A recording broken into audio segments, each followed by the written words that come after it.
آمنا برب العالمین بربی موسیٰ و ہارون، کہ مولا ہم رب العالمین کو بھی مان گئے، موسیٰ کے بھی رب کو مان گئے، ہارون کے رب کو بھی مان گئے۔ اب وہاں پر کیا تھا؟ ایک لمحہ پہلے وہ جادوگر موسیٰ علیہ السلام کے مد مقابل کھڑے مقابلہ کر رہے تھے۔ ایک لمحہ بدلنے کی دیر ہے کہ وہی جادوگر فرعون کو چھوڑ کر سیدنا موسیٰ علیہ السلام کے گرہبان کو پکڑ کر آ گئے۔ ایک طرف دشمنی کر رہے ہیں، دوسری طرف موسیٰ علیہ السلام کی حمایت کر کے فرعون کے ہاتھوں جام شہادت نوش کر رہے ہیں۔ یہ عظمت موسیٰ ہے، یہ عظمت نبی ہے، یہ عظمت ہادی ہے، یہ عظمت پیشوا ہے، یہ عظمت قائد ہے، جس کا اظہار خدا کی ربوبیت کا اظہار تھا، جس کا اظہار خدا کی عظمت کا اظہار تھا۔ اب یہاں تربیت کا ایک نقطہ، پہلا نقطہ جو میں عرض کرنا چاہتا ہوں، جب اللہ رب العزت نے سیدنا موسیٰ علیہ السلام کو جب فرعون کی جانب بھیجا تو اللہ رب العزت نے فرمایا اے موسیٰ، اور سیدنا ہارون علیہ السلام ان کے ساتھ تھے، وہ ان کے وزیر بنا دیے گئے تھے، ان کے بھائی بھی تھے، ان کے وزیر بھی تھے۔ اب رب فرما رہا ہے اذهبا الی فرعون انہ طغی، ان کو فرعون کو للکارنے کے لیے بھیج رہا ہے۔ فرمایا جاؤ موسیٰ اور ہارون دونوں چلے جاؤ اور جا کر اس باغی فرعون کو للکارو۔ اب باغی فرعون کو للکارنے کی بات ہو رہی ہے، اور ساتھ فرما دیا یہاں تربیت کی بات ہو رہی ہے۔ وہ قائد بھی ہیں، وہ پیشوا بھی ہیں، مربی بھی ہیں، اور ان کی بارگاہ سے قائدانہ صفات ہم بھی سیکھ رہے ہیں۔ ان کے لیے فرمایا، ایک طرف فرمایا فرعون کو للکارو، اور دوسری طرف اسلوب بھی سکھا دیا، اور فرمایا فقولا قولا لینا لعلہ یتذکر او یخشی۔ فرمایا جاؤ فرعون کو للکارو، مگر فقولا لہ قولا لینا، مگر جب جاؤ رعب کے ساتھ جاؤ، مگر لطافت سے کلام کرو۔ نبوی رعب ضرور ہو، مگر اس رحمت بھرے رب کی رحمت تمہاری زبان میں جھلکتی ہوئی بھی نظر آ جائے۔ ہمارا رعب ضرور ہو، تمہاری نبوت کا ڈنکا بھی بج گیا، تمہارا رعب ثابت بھی ہو رہا ہے، تمہارے معجزات کا سود ہو رہا ہے، تمہیں دیکھ کر قوم متحیر و متعجب بھی ہو رہی ہے، مگر جب کلام کرو تو کلام کے حکمت یہ ہے کہ قولاً لینا ہونا چاہیے۔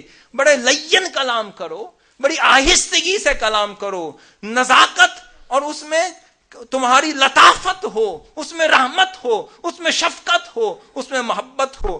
تمہاری مٹھاس بھری زبان کا کمال ہو سکتا ہے شاید کہ یتذکرو، اسے اپنا بھولا ہوا سبق یاد آ جائے، اسے بھٹکی ہوئی راہ سے واپس لوٹ آئے اور خدا یاد آ جائے۔ ہو سکتا ہے راہ راست پر آ جائے، ہو سکتا ہے بھٹک گیا واپس آ جائے، او یخشا، یا خدا سے خوف زدہ ہو کر، یا تمہاری حکمت کی وجہ سے راہ راست پر آ جائے، یا خدا کے خوف کی وجہ سے راہ راست پر آ جائے۔ پہلی بات یہ ہے کہ جو کوئی مربی ہوتا ہے، جیسے میں نے پہلے عرض کر دیا، ہادی سے مراد نبی بھی ہے، قائد بھی ہے، پیشوا بھی ہے، مربی بھی ہے۔ ہر دور میں کوئی نہ کوئی مربی اور قائد ضرور ہوتا ہے اپنی حیثیت میں۔ تو پہلی تربیت جو سیدنا موسیٰ علیہ السلام کی بارگاہ سے سکھائی جا رہی ہے، فرمایا کہ ہاں تمہاری عظمت کی جھلک تمہارا روب والا کلام نہیں، تمہاری عظمت کی جھلک تمہاری لطافت ہے، تمہاری عظمت کی جھلک تمہاری عطف ہے، عطافت ہے، تمہاری لطافت ہے، تمہاری کریمی ہے، تمہاری رحمت ہے، تمہاری عاجزی ہے، تمہاری انکساری ہے۔ فرمایا رعب سے جانا مگر لطافت سے کلام کرنا۔ کیا ہے؟ اس لطافت میں بھی ایک حسن ہے۔ کئی دل لطافت سے بدل جاتے ہیں، کئی دل نہیں بدلتے۔ اگر نہ بدلے تو پھر عصا تو دیا ہے۔ اگر لطافت زبانی سے نہ بدلے اور لطافت لسانی سے نہ بدلے، عصا تو دیا ہے۔ اگر وہ طریق اگر کامیاب نہ ہو سکے تو پھر عصا تمہارے پاس ہے، پھینک دینا۔ تو اب سیدنا موسیٰ علیہ السلام کو وہ کرامات، وہ معجزات عطا کیے، وہ عظمت عطا کی جو اس دور کی جمی عظمتوں پر، جمی فضیلتوں پر، جمی کمالات پر حاوی ہو گئی۔ ان کا حاوی ہو جانا عظمت خدا پر دال ہو گیا۔ اب ہم سیدنا یوسف علیہ السلام کی طرف آتے ہیں۔ اللہ رب العزت نے جمی محاسن جمیلہ اور کمالات حسنہ کا مرقع اور مرکز اور ان سے مزین کر دیا، اور انہیں تعویل الرؤیا اور تعویل الحدیث کا ملکہ عطا کیا۔ اب یہاں یہ بات غور طلب ہے کہ آپ کو 12 سال کی عمر میں، اور اس سے قبل، بعض روایات میں اس سے قبل آتا ہے، آپ کو اللہ رب العزت نے بشارت عطا کر دی اور خواب کی صورت میں آپ کو آپ کی منزل دکھا دی، آپ کو آپ کے مقصد تک پہنچا دیا، آپ کو آپ کے مقصد نبوی کا مشاہدہ کرا دیا، آپ کو منزل دکھائی جا رہی ہے۔ جب آپ اپنے والد محترم سیدنا یعقوب علیہ السلام سے عرض کر رہے ہیں انی رأیت 11 کوکبا والشمس والقمر رأیتهم لی ساجدین، یہاں یہ سن کر سیدنا یعقوب علیہ السلام فرماتے ہیں کہ میرے بیٹے خدا کیا چاہ رہا ہے، اسی کے ذریعے وَكَذَلِكَ يَجْتَبِيكَ رَبُّكَ، کہ آپ کا رب اشارہ کر رہا ہے کہ اس نے آپ کو چن لیا، اس نے آپ کو مجتبی بنا دیا۔ وَيُعَلِّمُكَ مِن تَعْوِيلِ الْأَحَادِيثِ، اور 7 منزل بتا دی، منزل کہ ایک آپ کو تعویل الحدیث کا ملکہ بھی عطا ہو رہا ہے، اور ایک آپ کو چن رہا ہے، ایک آپ کو اپنا مجتبی بنا رہا ہے، اور دوسرا آپ کو تعویل الرؤیا کے فن کی مہارت عطا کر رہا ہے۔ اب غور کریں تو یہ وہ فن تھا جس جیسا فن اس دور میں کسی کے پاس نہ تھا، یہ وہ ضرورت تھی جو مستقبل میں پڑنے والی تھی۔ ابھی بچپن میں 12 سال عمر ہے، بشارت ہو رہی ہے، تو اللہ رب العزت نے آپ کو آپ کا مقام دکھا دیا۔ یہاں میں بتاتا چلوں کہ مقام میں 2 مقام ہوتے ہیں، ایک مقام میں تلوین ہوتا ہے، ایک مقام میں تمکین ہوتا ہے۔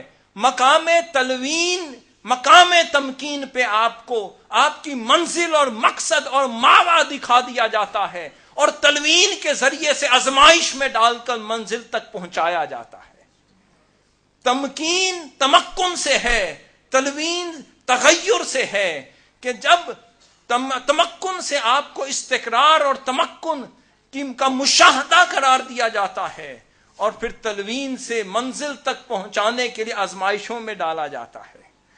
اب یوسف علیہ السلام جب یہ بشارت اور جب یہ خواب دیکھ رہے ہیں، آپ کی عمر 12 سال ہے، اور پھر روایت میں آتا ہے کہ جب آپ کو آپ کا مقصد اور وہ مسند اور جب حکومت عطا کر دی جاتی ہے، جب اس بشارت اور اس خواب کی تعبیر، عملاً تعبیر اور اسے عملی جامہ پہنایا جاتا ہے، اس وقت آپ کی عمر 80 سال ہے۔